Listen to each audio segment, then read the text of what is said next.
그 사막에서 그는 너무도 외로워 때로는 뒷걸음질로 걸었다. 자기 앞에 찍힌 발자국을 보려고.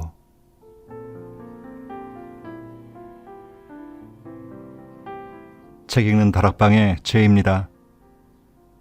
때론 짧은 시어 한 줄이 긴 문장보다 더 가슴에 와닿고 더 잘 새겨집니다.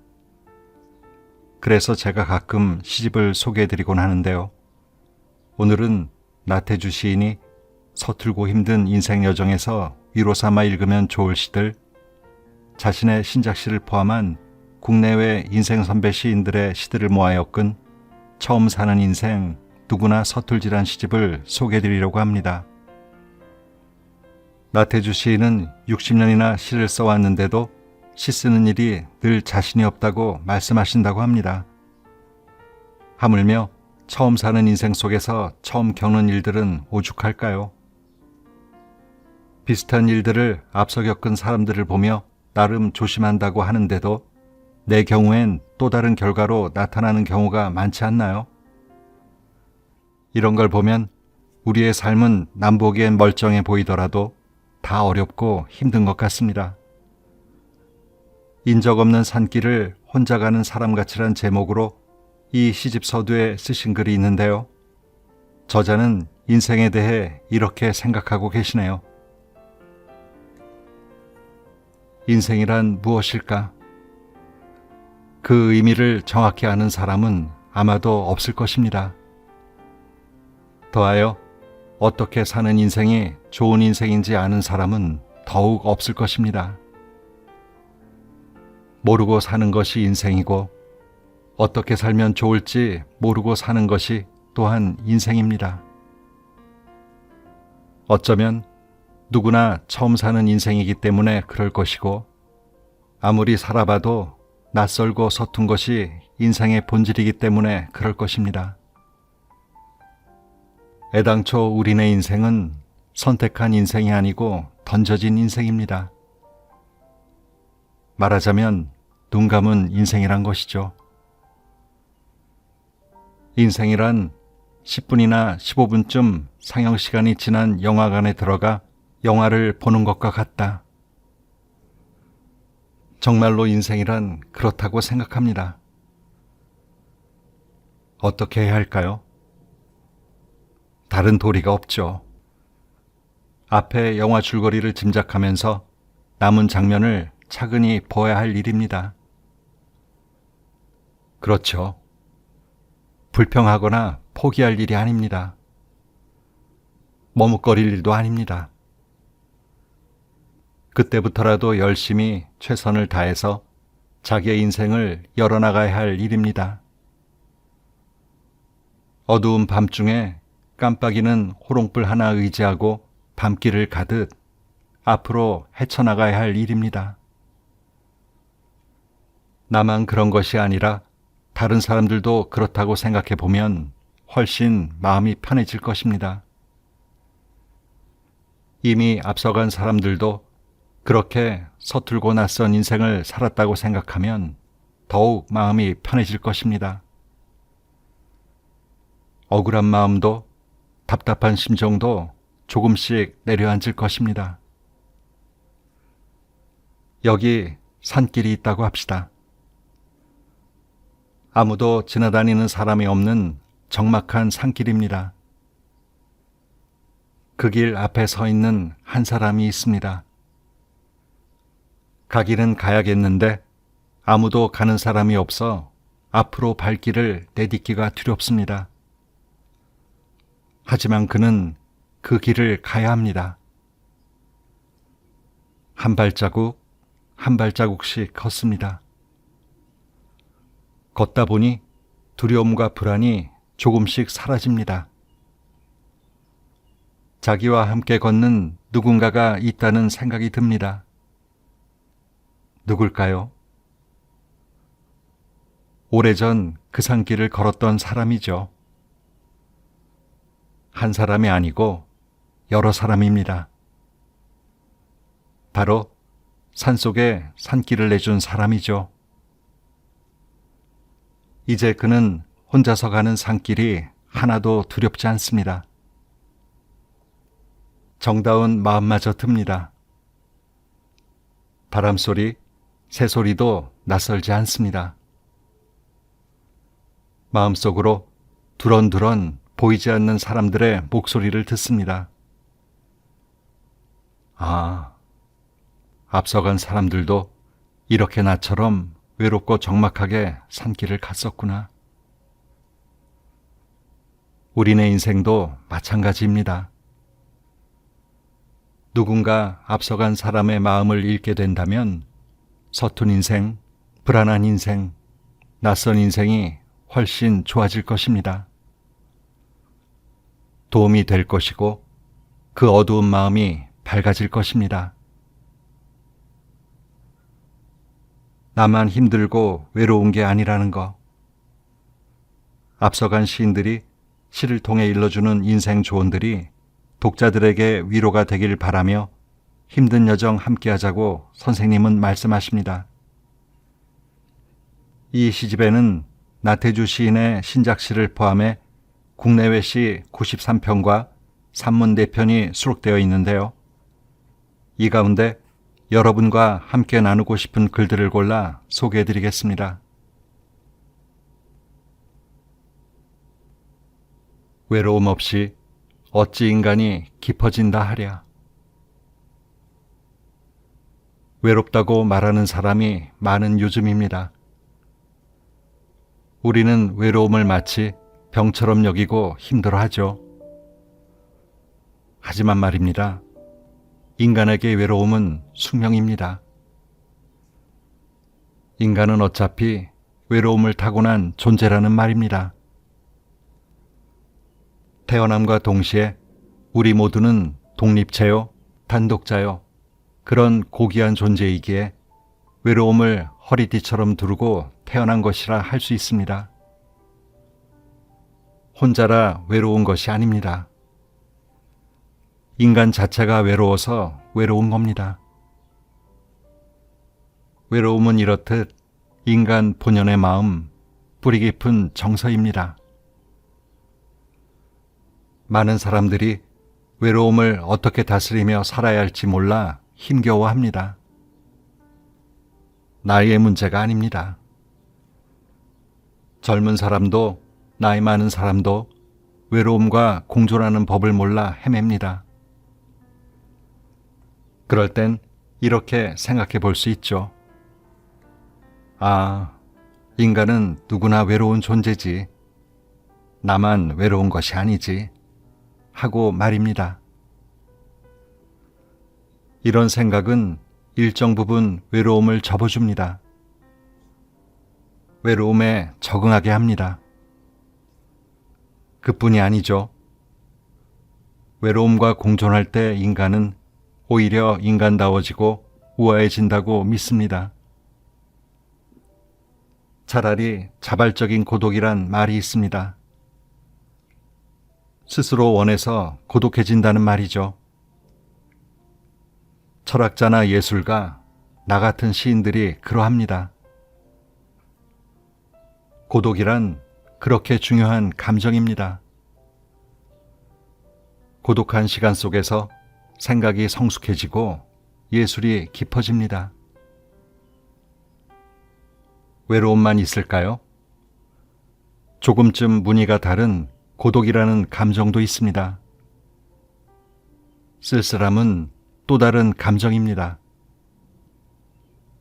쓸쓸함이 조금쯤 비애감을 바탕에 깔고 출렁대는 마음이라면 외로움은 조금쯤 말갛게 가라앉으며 자기를 들여다보는 마음이고 고독은 더욱더 단단해지고 투명해진 마음입니다. 외로움은 부정적인 감정도 문제가 되는 감정도 아닙니다. 오히려 자연스럽고 충분히 인간적인 감정입니다. 일단 외로움을 본연의 감정으로 받아들이고 나면 우리는 훨씬 더 자유로워질 수 있습니다. 무릇 좋은 인생, 성공한 인생을 사는 사람들은 그 외로움을 잘 활용한 사람들입니다. 일부러 외로울 까닭은 없죠. 하지만 외로운 시간, 혼자인 공간 속에서 조마조마하며 마음 졸이거나 억지로 외로워지지 않으려 애쓸 필요는 없다는 말입니다. 외로움을 가슴에 안고 지그시 참다 보면 스스로 향기로운 사람이 되기도 할 것입니다. 생각해 보세요. 외로움 없이 어찌 인간이 깊어진다고 할까요? 하지 않은 죄. 당신은 당신이 한 일보다 하지 않고 남겨둔 일 때문에 괴로울 것이다. 해질 무렵 당신의 마음을 아프게 하는 건 바로 그것. 부드러운 말을 잊었다면, 편지를 쓰지 않았다면, 꽃을 보내지 않았다면 잠자리에 든 당신은 괴로울 것이다.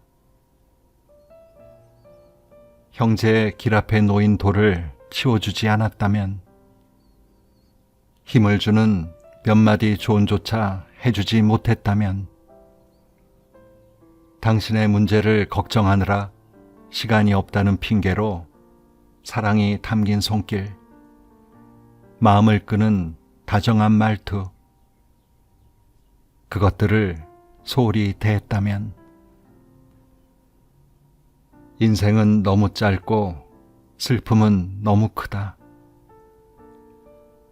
늦게까지 미루는 우리의 느린 연민을 눈감아 주기에는 당신은 당신이 한 일보다 하지 않고 남겨둔 일 때문에 괴로울 것이다. 해질 무렵 당신의 마음을 아프게 하는 건 바로 그것. 다시 산에 와서 세상에 그 흔한 눈물, 세상에 그 많은 이별들을 내 모두 졸업하게 되는 날,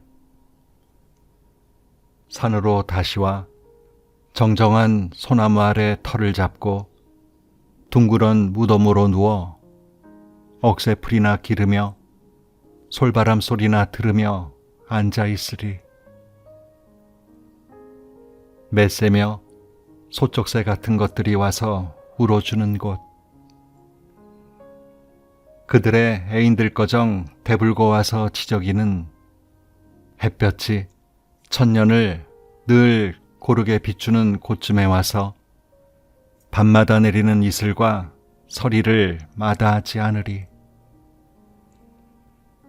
길길이 쌓이는 장서를 또한 탓하지 않으리. 내 이승에서 빚진 마음들을 모두 갚게 되는 날, 너를 사랑하는 마음까지 백발로 졸업하게 되는 날, 갈꽃 핀 등성이 넘어 네가 웃으며 내게 온다 해도 하나도 마음 설레일 것 없고, 하나도 너에게 들려줄 얘기 이제 내게 없으니, 너를 안다고도 또 모른다고도 숫제 말하지 않으리. 그 세상의 흔한 이별이며 눈물, 그리고 밤마다 오는 불면들을 내 모두 졸업하게 되는 날, 산에 다시 와서 싱그런 나무들 옆에 또 한 그루 나무로 서서 하늘의 천둥이며 번개들을 이웃하여 떼강물로 우르무는 벌레들의 밤을 싫다 하지 않으리. 푸르디 푸른 솔바람 소리나 외우고 있으리. 사랑, 모르겠고 어렵고 아프고 서툴지만 사랑처럼 복잡한 감정이 또 있을까요? 도무지 오리무중이라 그 실체가 잡히지 않는 것이 사랑입니다. 살면서 아무리 겪어보아도 모르겠는 게 사랑입니다. 이것이거니 하면 저것이고 저것이거니 하면 또 이것인 것이 사랑입니다. 우리네 인생에서 가장 많은 실수를 불러들인 감정이 또 이 사랑이란 것이죠. 그렇습니다. 그러니 우리는 사랑에 자주 상처받습니다. 사랑에 서툴수록 어렵고 아프기도 합니다. 모양도 없고 소리도 없고 빛깔도 없지만 얕은 사랑은 소중하고도 뿌리 깊은 감정입니다. 서양 사람들은 사랑을 아가페, 에로스, 필리아로 나누어 설명하고 싶어 하지만 굳이 그것이 그런 것만도 아닌성 싶습니다. 그만큼 사랑은 단순치가 않고 손쉽지 않은 그 무엇이죠. 얼핏 사랑은 이성과의 사랑입니다. 우리는 살아오면서 얼마나 여러 차례 이성과의 사랑 앞에서 가슴 설렜고 부대꼈고 드디어 무너져 내리기도 했던가요? 끝내 절망하기조차 했던가요? 나같이 시 쓰는 사람은 이성과의 사랑 앞에서 시가 싹 텄고 이성과의 사랑 속에서 시가 완성된 경우입니다. 그러고 보면 사랑은 고난이나 실패가 아니라 그것을 넘어선 또 다른 승리요 완성이라 하겠습니다. 이렇게 사랑이란 감정은 미묘하고도 복잡하고 멀기까지 합니다. 내가 볼 때 모든 사랑은 첫사랑입니다. 새로운 사람과 새로운 감정으로 새로운 관계에서 맺는 새로운 사랑입니다. 이제 막 싹트기 시작한 사랑에 상처를 받을까 두려운가요? 그러한 당신께 나는 이 말을 해주고 싶습니다. 우리 사랑이 찾아올 때 너무 두려워하지 맙시다. 피하지 맙시다. 고즈넉이 받아서 가슴에 안아줍시다. 그러노라면 사랑이 우리네 인생에서 가장 아름다운 꽃으로 피어날지도 모를 일입니다. 사랑이야말로 생의 원동력, 우리 인생을 싱싱하게 해주는 초록과 같은 것입니다. 사랑에 빠질수록 혼자가 되라. 사랑에 빠진 사람은 혼자 지내는데 익숙해야 한다. 사랑이라고 불리는 그것, 두 사람의 것으로 보이는 그것은 사실 홀로 있어야만 비로소 충분해져 마침내 완성되는 것이기에 사랑이 자기 감정 속에 든 사람은 사랑으로 매일 자신을 갈고 닦을 수 있다. 서로에게 부담스러운 짐이 되지 않고 그 거리에서 한없이 자유로울 수 있는 것. 사랑에 빠질수록 혼자가 되라. 두 사람이 겪으려 하지 말고 오로지 혼자가 되라. 9번 실패했다면 누구에게든 삶은 늘 녹록하지가 않습니다. 삶 자체가 그리 쉬운 게 아니기 때문에 그러합니다. 시련이 따르고 위험이 따르고 굴곡이 있게 마련입니다. 그래서 또 자칫 절망하고 주저앉고 싶을 때가 있습니다. 그런 때 가장 위험한 유혹은 포기하고 싶은 마음입니다. 하지만 말입니다. 포기는 가장 나쁜 마음이요. 가장 잘못된 결정입니다. 티베트 속담에 이런 말이 있습니다. 9번 실패했다면 9번 시작했다는 것이다. 그렇습니다. 9번 시작했으니 9번 실패할 수 있었던 겁니다. 그러니 거기서 한 번을 더 시작해 보는 것. 중요한 건 바로 그것입니다. 우리말에 칠전팔기란 말도 있기도 하지만 나는 실패는 성공의 어머니란 말을 철저히 믿는 사람입니다. 심지어 나는 이렇게 말하고 싶어 하는 사람입니다. 그렇게 하면 안 된다는 것을 더 많이 아는 사람이 더 많이 성공할 확률이 높은 사람이다. 어찌 실패 없는 인생만을 고집할 수 있겠습니까? 실패해본 경험이 없는 사람의 인생처럼 위험한 인생은 없습니다.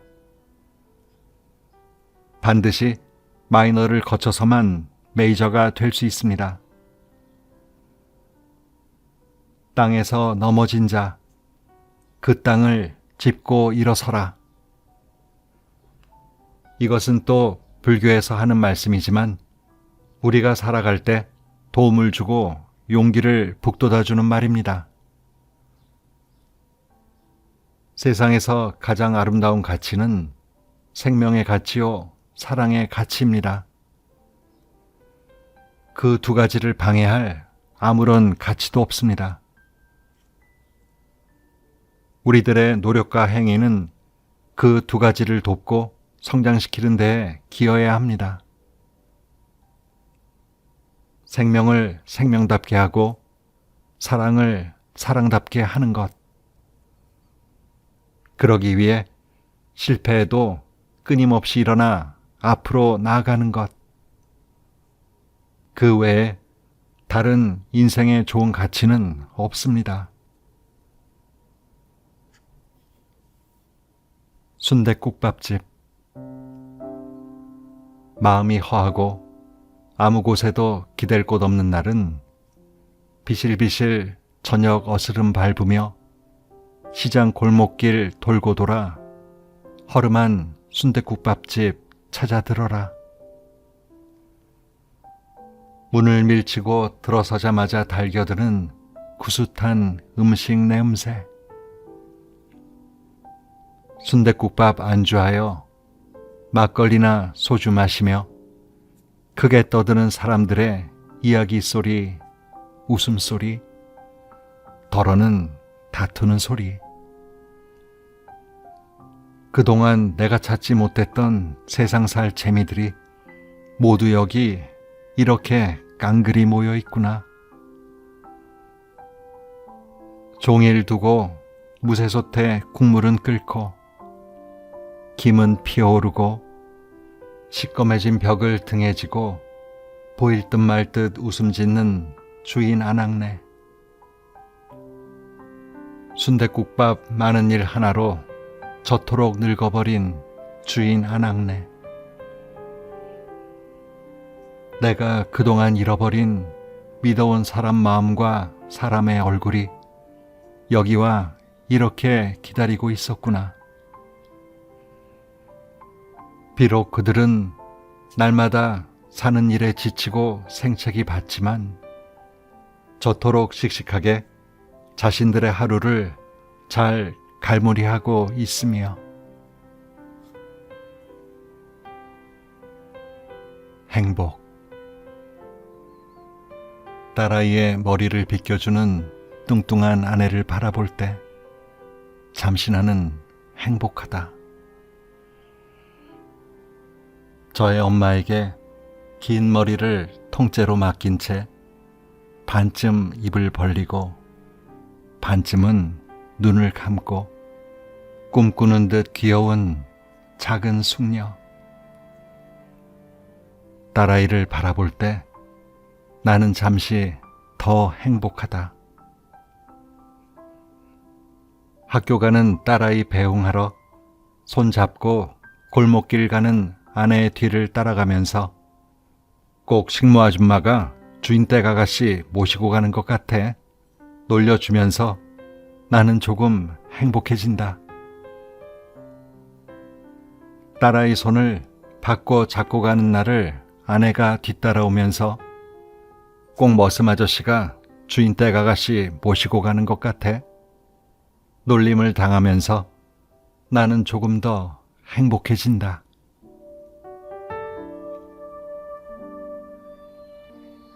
내 말을 잘 듣게 여보게들.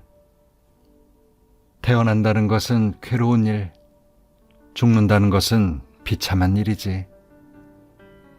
그러니 꽉 붙잡아야 하네. 사랑한다는 일을 말일세. 태어남과 죽음 사이에 있는 시간 동안 괴롭게 시작해서 비참하게 끝나는 게 인생이다. 비참한 끝 때문에 그 시작조차 괴로운 것이라고 말했겠죠. 시작은 모두 엉겁결에 던져진 채로 등장했으니 괴로운 시작은 잘 모르겠는데 마지막은 가난한 사람이나 부자로 산 사람이나 비슷한 모습인 것 같습니다. 차이가 있다면 후회 없이 살아서 그래도 웃으며 가느냐, 회한으로 가득 찬 세월로 울며 가느냐의 차이일 겁니다. 그리고 그 마지막 웃음은 사랑하는 사람들과 많이 웃으며 잘 지낸 결과일 겁니다.